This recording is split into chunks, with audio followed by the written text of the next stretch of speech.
नया कानून लाइए जो मंदिरों में, मठों में, आश्रम में जो दलित, आदिवासी, पिछड़ा, अति पिछड़ा जो लोग हैं उनको मंदिरों में उनका अधिकार दीजिए, उनको पूजा करने का अधिकार दीजिए, उनको भी अपना भागीदार बनाइए।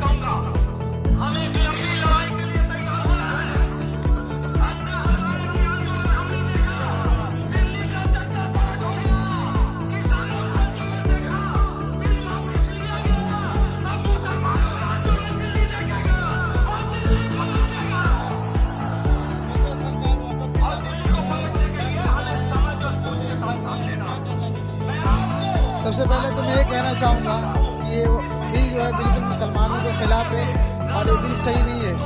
मुसलमानों से अगर मोहब्बत होती मोदी जी को तो मुसलमानों के एजुकेशन पे बात करते, हेल्थ पे बात करते, इस तरीके से जो चीज़ उस पर बात करते। आप बार बार मुसलमानों के खिलाफ ऐसा क्यों कोई चीज़ लाते हैं जिससे मुसलमान समुदाय भड़क जा रहा है?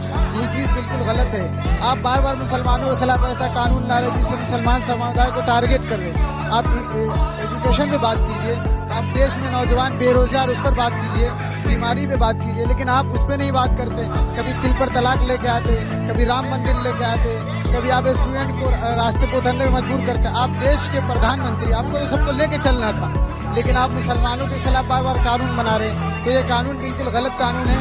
और याद रखिए मोदी जी, हम वो लोग हैं जो इससे पहले भी हमने देश पे गलत नजर डालने वालों का हमने मुनाजरा किया है।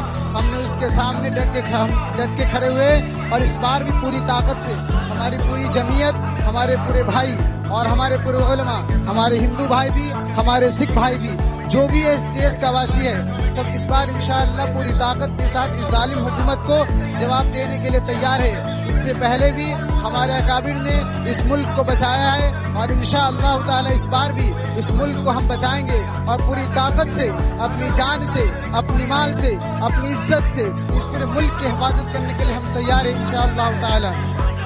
मेरा नाम मोहम्मद अमीन इब्न रियाज।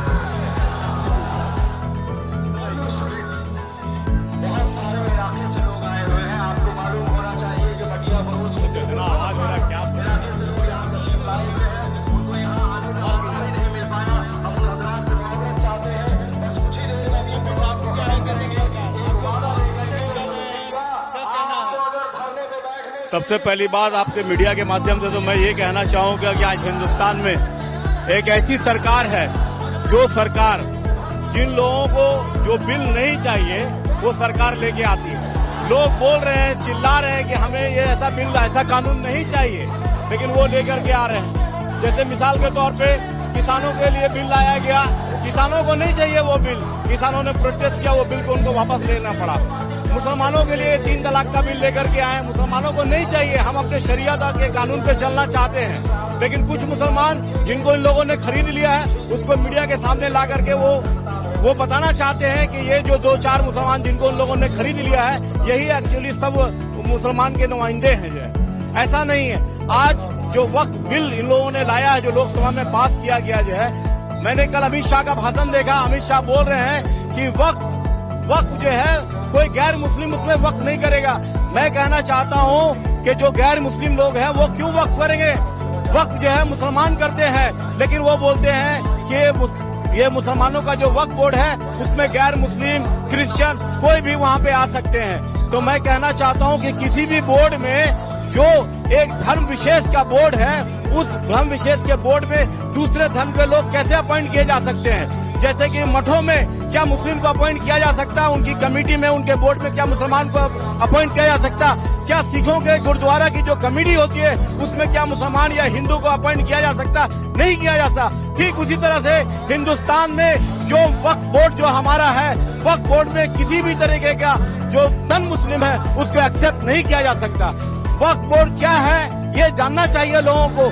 हम लोगों ने जिन लोग हमारे अब्बा व अजदाद ने अपने कौम और कौम के मिल्लत के भला और फलाह के लिए अपनी जमीनों को, अपनी जायदाद को वक्फ किया ताकि उससे कौम और मिल्लत का भला हो सके। लेकिन आज नरेंद्र मोदी ये सियासी खेल रहे हैं और हिंदू मुस्लिम के बीच में डिवाइड एंड रूल की पॉलिसी को अपना करके वो सत्ता में बने रह जाना चाहते हैं। तो हम लोग अपनी जानों की कुर्बानी देने से भी बाज नहीं आएंगे। जिस तरीके से हमारे उलमाओं ने जब आजादी के लिए ऐलान किया था तो हमारे उलमाओं ने फांसी के फंदों को चूमने से कभी भी परहेज नहीं किया।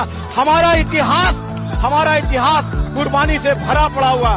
मुसलमान सबसे पहले कुर्बानी देने के लिए आगे रहेगा। जिस तरीके से पाकिस्तान के खिलाफ वीर अब्दुल हमीद ने टैंक में अपने आप को उड़ा दिया था, ठीक उसी तरीके से हिंदुस्तान को बचाने के लिए, संविधान को बचाने के लिए, अपने देश को तरक्की पे लाने के लिए हम लोग अपनी जानों की कुर्बानी देने के लिए कभी भी पास नहीं आएंगे। सैयद मोहम्मद मंसूरुल हक, all India minority association joint secretary.